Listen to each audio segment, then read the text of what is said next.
If you hunt just one buck in one spot for too long, you will burn out both the spot and yourself. With several hunts already invested in the No Name 10 and a growing sense that he has moved on, I know I must broaden my options or risk burnout. The next buck on the list is one I called the Tight Racked 10. We filmed this mature buck in 2014 on a big bottom field. Back in September and early October, I got a number of photos of the buck in the same general area. With the need to see new country, I head for the big bottom on November 4th, stopping short of the field and settling on a stand that overlooks a heavy trail along the downslope. During the rut, bucks travel restlessly between doe bedding areas, and this stand hangs between two such endpoints. The same morning, Rick Knochel takes his father Eric into a small isolated food plot where Rick has been getting photos of a unique old buck he nicknamed Halo. Hey guys, that's the morning of November 4th, real foggy morning, and sitting in the big green, that's what we call this box bind, with my dad, and we're going after a buck we call Halo. We're hoping he comes through. He's been showing some daylight movement through this area, just had some does come through, and just waiting. It's November, anything can happen.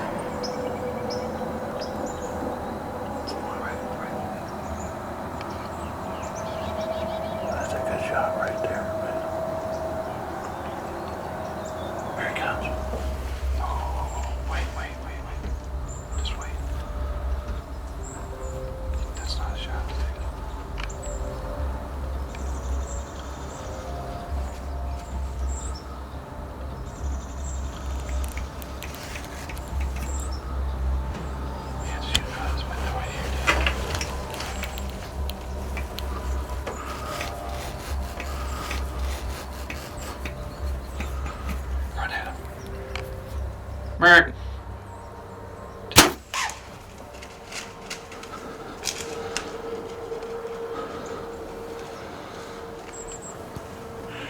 Oh, that dude, he come in fast.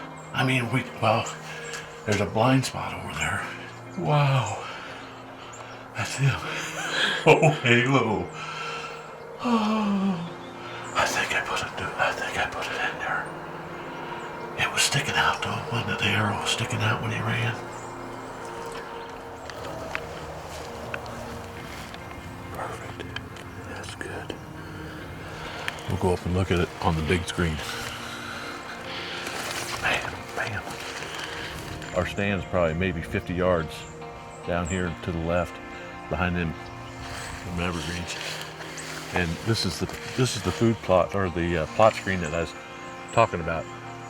About another 100 yards right there is our house. So you can't really see the stand from the house. You can't see the house from the stand. It worked out good this morning. Yes, man. it did. Punishment that you get for knocking down decoys. Yeah, you can knock our decoys down. We're gonna. Oh my goodness. I'm telling you. That's ridiculous. We typically do our bow practice from off the porch and shoot at these decoys. This is our 20-yard shot, and then back behind here is our 30-yard shot. I came out here last week on Thursday, and these things were destroyed. I mean, this one just knocked over, but this one here, he ripped the antlers off of it and everything. Oh, you got some feet left. Oh yeah. That might have been the work of old Halo. It looks pretty severe. And I'm telling you, you got back after him. You pay the price. Oh man, I'm telling you what an awesome morning. What an awesome morning.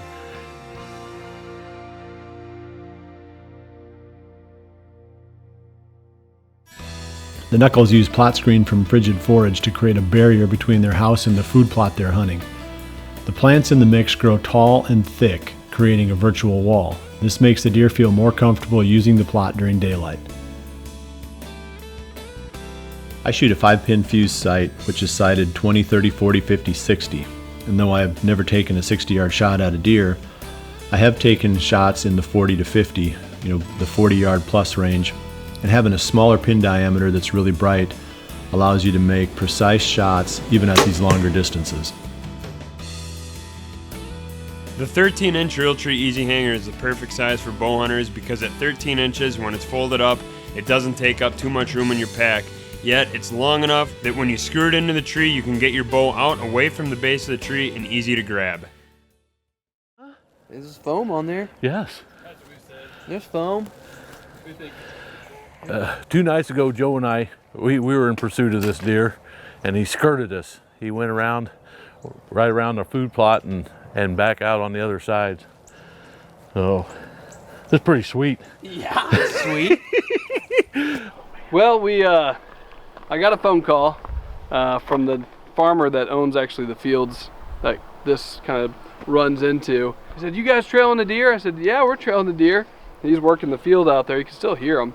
And he says, "Well, I saw a whole bunch of blood." And then he's like, he's dead. He's out there. So this is definitely Dad's largest deer ever. For him to shoot one with the bow at 60 years old, that's something I kind of wondered if it ever really would happen. So I'm more stoked than I've probably ever been killing a deer myself. So look at that. Oh, that is some character, man. Well, we often say that the journey makes the hunt, and this story and Dad's journey for not just this deer, but a deer in general. I tell you what, I've had, the last 3 years, I've had so many encounters with deer. Last year was worm. I had at 28 yards. I couldn't finish the deal. Rick took care of that this year. The year before that, I had one. I plugged a tree at about 30 yards, and that was a really nice buck. It's just been continually trying to get on and get a good shot on a deer. And this morning it happened, and it's just, I mean, we've got a history on this deer. Last year, Joe passed on it because it was on a neighbor's property, and then 2 nights ago, Joe and I was down here in the same blind and hunting with a decoy, and he skirted around us and went on up into the dry pond, and we had good feelings that he was in this area, that maybe he was going to come back, we'd get another opportunity, and lo and behold, this morning, that opportunity presented itself at about 30 yards. So what an awesome hunt. Good job, bud. Awesome job. Yeah. Wow, that's a big deer. Time out.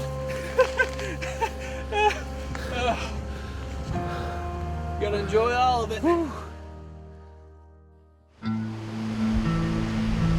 As Rick and Eric are dragging Eric's buck out of the woods, I'm going to keep moving. For the afternoon hunt, I plan to pull a redneck blind into a freshly picked cornfield. Deer love to scour cornfields right after the combine drives out. There's no better time to bring in a blind than immediately after the big diesel engines stop growling.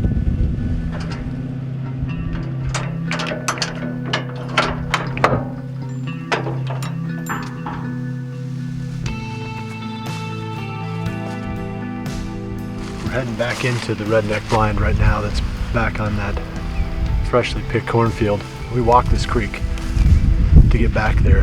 It's kind of a twisty, windy road, but it keeps us out of sight from all the timbers all around us. And it's kind of an adventure in its own right. It's a lot of fun to walk that creek back in there. You never know what you're going to see.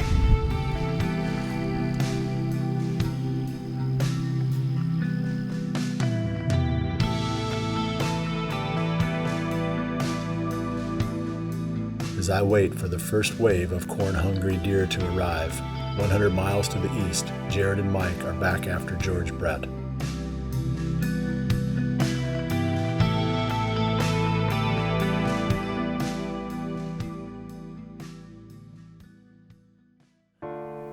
By now, I'm sure you know how much we love hunting from comfortable redneck blinds. The only downside of these blinds is their lack of portability. However, by putting the blind on a trailer, I'm able to wheel it into the cornfield only hours after the combine pulled out. Hoyt's modern compounds are so efficient and so powerful that even when drawing limited poundage like Eric Knochel was on his hunt, you can still get enough penetration to punch through a shoulder. Without this kind of zip, Eric's story may not have ended with a celebration. The Cabela Stalker Sling Pack is also a great choice for the public land hunter. It's very light and roomy, easy to pack in long distances, and it hangs in the tree without taking up a ton of room. We'll also use it when we're out running trail cameras because a laptop computer fits perfectly in the side pouch. During the midsummer, we use these muddy climbing sticks all the time when we're out scouting. They're lightweight, easy to pack. We just bring a group of 4 of them in here, scale up the tree. That way we can scout out all of our trees for our tree stands for the upcoming fall, and then we come right back in with the same set of sticks, zip right up the tree, ready to kill them. Muddy climbing sticks, very easy tool to use, especially for those of you hunting public land.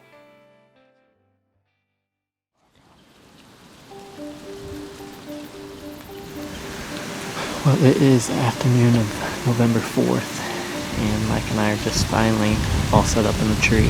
We got some new information this afternoon about the deer I'm after, George Brett, and he happens to be in the area that we were actually hunting this morning. We didn't find out till about midday when we pulled all the cards. And there's a camera that I put down here a few weeks ago now. In the last 7 or 8 days, he showed up, I think, 4 different times on this particular camera, 3 or 4 different times. And this happens to be a spot. I mean, we're literally 20 yards away from the spot where he was locked up last year, and I got to film him fighting. So kind of a odd coincidence there, but he definitely seems to be using this area. We got a bunch of standing corn to our north. We're in this big creek bottom, and it's thick and brushy. Great place for does to bed. So pretty exciting knowing that we have a halfway decent pattern on him. I wouldn't call it a pattern, I guess, but we have an idea that he's on the farm and using this area. So excited to see what happens tonight. We got probably hour 15 minutes left of daylight here. Fingers crossed, we'll see what happens.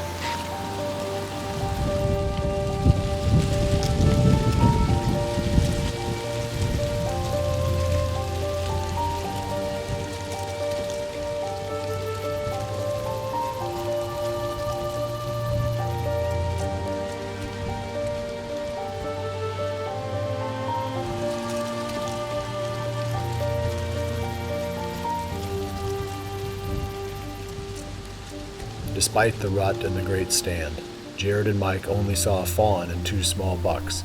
However, my afternoon hunt was heating up.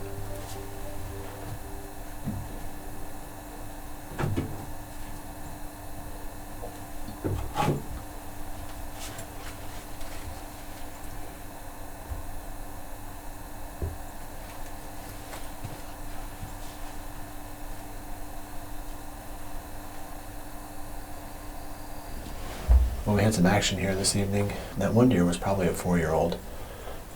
He had a little tiny G4 on the left side, otherwise a little bit longer G4 on the right. So he was a small 10. I was thinking about it if he came close enough that I might be tempted to draw my bow back on that deer, but if nothing else, at least we got the blind in here. We got the deer starting to get used to it. I think this is going to be a fun spot to hunt. We can see a lot of country here. There's a lot of food back here, and we might just hunt that timber straight in front of the blind tomorrow morning. I haven't really decided yet where to go. It's going to be another south wind, and that stand in that timber would set up okay for a south wind, so that might be where you see us tomorrow morning.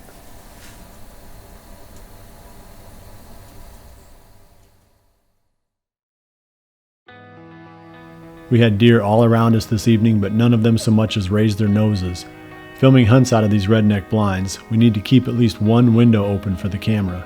That means there's always some scent escaping. However, with the ozonics pumping ozone into the blind, we were able to eliminate all human scent that would otherwise have spooked the deer on the downwind side. The Shark Dual Caliper release from Scott Archery is one of the most popular releases among our group of hunters. This release is highly adjustable. This is important because being able to adjust the length of the stem not only lets you fine-tune it for your hand size, but also allows you to pull the release up so that you can contact the trigger further into your index finger. This makes it a lot easier to produce a surprise release that results in the most accurate shooting. When I'm patterning a specific buck, my strategy involves 2 or 3 different parts. I go about this by putting bait in front of my trail cameras. In this case, the perfect camera would be the Muddy ProCam 10. It has a slightly slower trigger time and doesn't have the field scan features that I use for later stages of my patterning, but it does everything I need and is very affordable for this first part where I need as many cameras out, covering as many areas as I possibly can.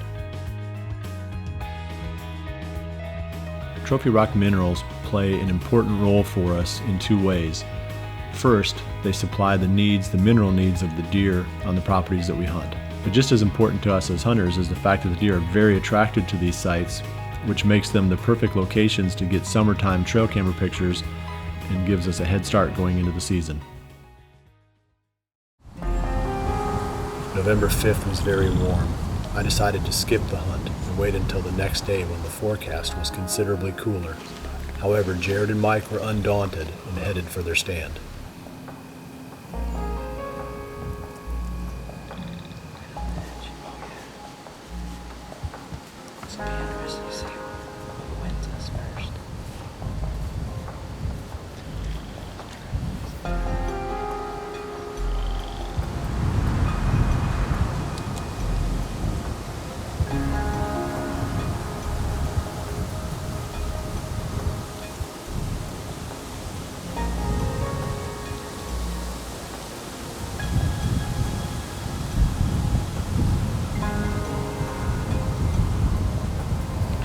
It's the afternoon, November 5th, and we have front rolling through overnight tonight. We've had upper 60-degree temperatures the last few days, a lot of south winds, and tomorrow everything's going to cool off really nice. West-northwest winds for the next couple of days, so we're hoping that tonight on the front end of this cold front rolling through, the deer will be moving, and so far we've seen good movement. I'd say Mike and I have been set up for about an hour now. Surprise, surprise, we did another hanging hunt. It seems like we've done that on almost every hunt so far this year. Pine tree sap. And Mike hasn't learned to wear gloves yet in these pine trees, so. I don't want sap on my gloves. But like I said, we've been set up for an hour and we've already had 3 bucks walk by. We're overlooking this grassy low area. It's kind of in between the big CRP and a big section of pines. We've made 2 hunts probably 125 yards away from here, and I saw a lot of deer using this area, so we decided to move in. And so far it's paid off. Just not the right deer, but it's good seeing bucks on their feet early. We probably have an hour left of tonight's hunt, so hoping George Brett is in this area. He definitely spent a lot of time in this general area last year. He's kind of been all over the place so far this year, but we'll see. You never know. Just one hot doe is all it takes this time of year, so got an hour left. Hopefully it'll be a good one.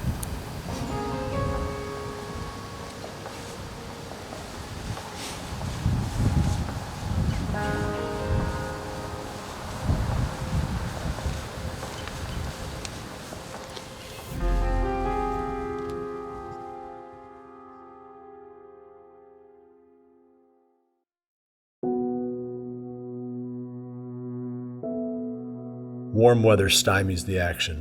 The rut doesn't stop. Bucks and does continue breeding, but the action takes place under the cooling cover of darkness.